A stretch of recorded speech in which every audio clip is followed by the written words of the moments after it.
করে বলে খুব বেশি দিন মনে হয় লাগবে না, আপনার সাথে থাকুন হয়ে যাবে, দর্শকের সাথে থাকলে হয়ে যাবে ইনশাআল্লাহ। ইনশাল্লাহ হয়ে যাবে, এমনই হওয়া উচিত এবং আশা করি সবসময় এরকমই হয়ে আসবে। সবাই সবার সিনেমা দেখতে আসবে, সবাই সবাইকে ভালো লাগা মন্দ লাগা সব জায়গা বলবে, আমরাই তো দিন শেষে না। সেটাই।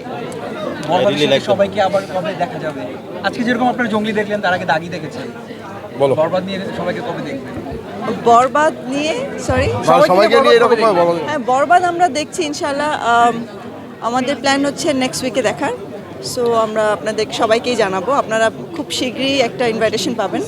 সো বরবাদ আমরা সবাই মিলে দেখবো ইনশাআল্লাহ। শাকিব ভাইয়ের সাথে কোন কথা হয়েছে কিনা এই যে সাকসেসের পরে?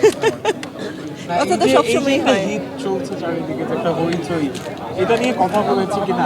হ্যাঁ, হইচই নিয়ে তো আমাদের সবসময় কথা হয়।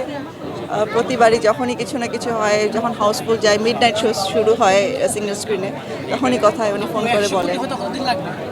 খুব বেশি দিন মনে হয় লাগবে না, আপনার সাথে থাকুন হয়ে যাবে, দর্শকের সাথে থাকলে হয়ে যাবে ইনশাআল্লাহ। ইনশাল্লাহ হয়ে যাবে। ইদার ভাই, অনেকে তো বলছে আপনি নায়ক হলে ভালো হতো। ওইটা আমার কাজ না ভাই, ওইটা হইতে চাই না, গল্পটাই বলতে চাই।